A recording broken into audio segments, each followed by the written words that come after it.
An underwear happened to fall right on the head of the woman downstairs. He was about to throw it away in disgust when he suddenly realized that this underwear actually belonged to his husband. So he immediately took the evidence and asked his husband, "How did your thing fall from upstairs?" The man panicked as soon as he heard this. If his wife found out that he had another wife upstairs, she would definitely knock him out. He hurriedly stood up and argued, "This thing isn't something only I can buy. Aren't other people allowed to wear the same style as me?" "Of course I understand this logic. That's why I embroidered a star on all your underwear," the wife replied. Now the man was completely stunned. But in order not to be discovered, he turned the tables on his wife, saying, "Aren't you the one who takes care of my clothes every day?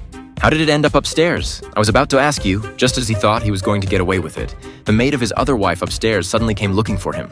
The man quickly turned his face away in fright. However, the two women started arguing because of this underwear, both claiming it was from their own house. Unable to settle the dispute, the wife wanted the man to turn around and clarify the matter. "Boss, what do you mean?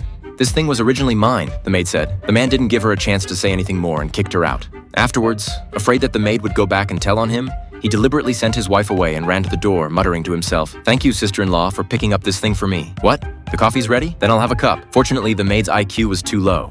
Hearing this, she didn't suspect anything further. This man is named Jack. Why describe him like this? Because he not only has 2 wives, but actually 3 wives, and none of them were married willingly. He married the first one because he accidentally got knocked down by a motorcycle gang while walking on the road. Jack saw this and kindly went over to help, promptly sending her to the hospital to visit her critically ill father. Seeing his daughter bring a man over, the father assumed he was her boyfriend. The excited father only said one sentence, that he would marry his daughter to him, before leaving with a smile on his face. With the teasing of the other patients, Jack wasn't even given a chance to explain. They got married in the hospital room with just a plate of fruit. Marrying the second one was even more absurd. He was originally invited to attend a friend's wedding. Unexpectedly, the friend was arrested for drunk driving. The friend asked him to pretend to be the groom for a while. Jack thought that since his friend was in trouble, he must help him. What he never expected was that even when the ceremony was about to start, the friend still hadn't returned. Calling the friend's phone had already become an invalid number, so he pulled the second wife aside and told her that he wasn't actually the groom.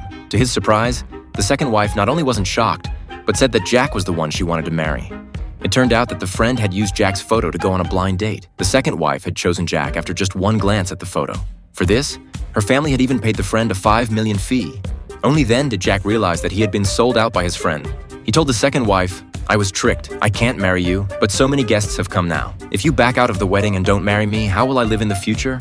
I might as well die," she said. With that, she was about to jump into the fire pit. In the end, having no choice, in order to prevent the second wife from taking her own life, he was forced to marry her. After these 2 experiences, Jack decided to never be a good person again. Although this was what he thought in his heart, when he saw someone about to jump into the river to commit suicide, he still couldn't help but go up and save them. Unexpectedly, this girl's brother was a gang leader.